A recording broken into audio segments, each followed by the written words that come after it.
As we talked about yesterday, with performance venues closed or operating at limited capacity for almost a year now, artists have been getting creative to bring shows directly to their fans. And that includes one of my favorites, singer, songwriter, folk legend, Tom Rush, who's been putting on a mini concert every week from home with a song and a story via the online membership platform Patreon. He calls the regular appearances Rockport Sundays after the town he lives in and an instrumental track on his 1968 album, The Circle Game. Here's a little bit from one of them. I'd ride you through the sky. I was a night train. I'd ride you through the night. I was a steamroller.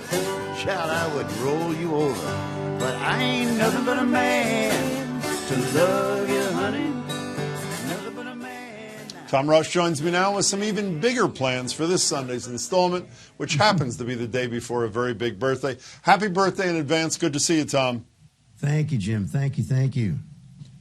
So are you doing this because you miss performing or because you miss a paycheck? I'm suffering from audience deprivation syndrome. The paycheck, is that really true? The paycheck is part of it. Yeah, I love to perform, and this isn't quite the same, obviously, as working, in front of a live audience.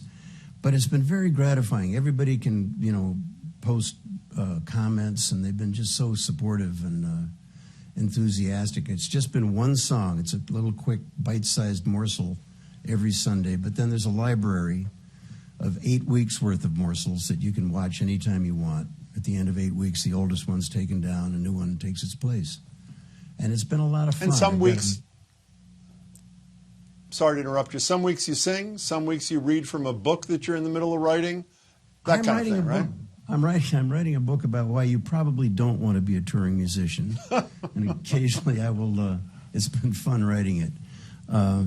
Occasionally we'll read some pages from that. I'll do a song or tell a road story. I just told the one about Clint Eastwood and the hashish brownie. There's another one about skinny dipping with Janis Joplin coming up sometime soon. And just so people are clear, you pay a monthly fee. It's like not like a subscription. It is a subscription. You pay. It starts at $10 a month, can go up, and that's how the thing works, right? And then it's automatically deposited in your email on Sunday morning. That's correct. It actually goes up at midnight on Saturday Eastern time. Of course, that's 4:30 in the afternoon Tuesday in Australia, but that's their problem. Yeah, I'm told you're huge in Australia, by the way. So this Sunday, it's usually one song from the kitchen, the living room, wherever it is. This Sunday, and I can't believe you're 80 years old. I literally was, you know this, I don't know if the audience does. I was watching you at folk clubs when I was in college a long, long time ago. And next week you're 80. You're doing something a little special for your 80th birthday this Sunday. How's it a little different? Well, the guy that's been doing the video for me is a total pro. He used to work at GBH for 40 years doing video production. And he put together a string of interview questions. He's not interviewing me. He's asking me to talk about this, that, talk about meeting Joni Mitchell, and so forth. And so it's about 40 minutes long. It has 5 songs in it. So it's it's my birthday present to the subscribers.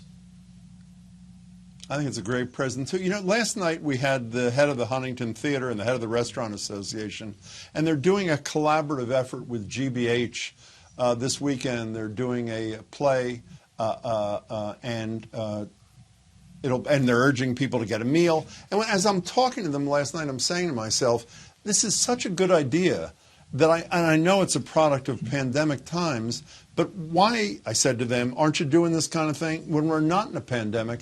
And I'll say the same to you. Now that you've done this, almost, if you want to perform, forced to do this kind of fan direct thing, for lack of better expression, why wouldn't you continue this when things return to, quote, normal, hopefully relatively soon?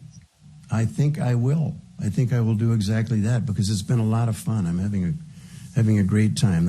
Getting it up and rolling took some work, but now that it's up and rolling, it's a lot of fun to do, and I don't see why I wouldn't keep doing them after I'm back on the road again. I would like to, in regard to what you just said, I've been urging everybody out there to support their local performing arts venues every way you can, every chance you get, because it's not just the artists that are out of work. The sound men, the light men, the ticket sellers, everybody is having a hard time.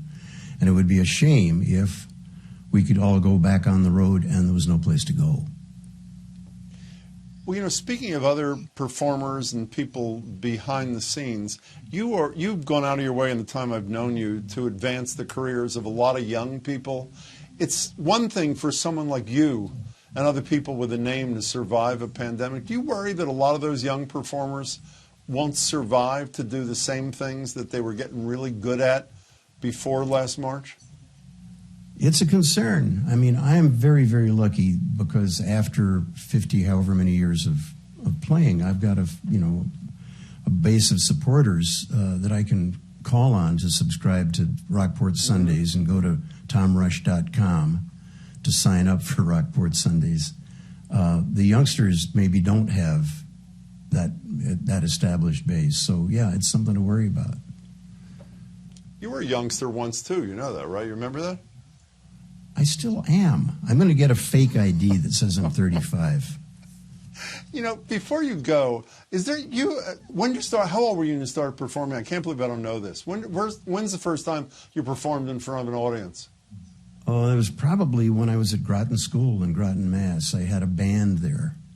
I think we called ourselves the Chasers, and we were really bad, but we had fun. So I would have been probably 18, 19. Okay, and so if I met you then and I said, we only have 15 seconds left, 62 years later, you're going to be talking to some guy on television before a performance online on your 80th birthday, quickly, what would you have said? I would say go to tomrush.com and sign up. Tom Rush, happy birthday. I can't wait. I will be there Sunday. I can't wait to see it. And congratulations on everything. Be well. Thanks, Jim. Again, for more information on Rockport Sundays, future shows, private concerts, and all other things Tom Rush, head to his website, tomrush.com.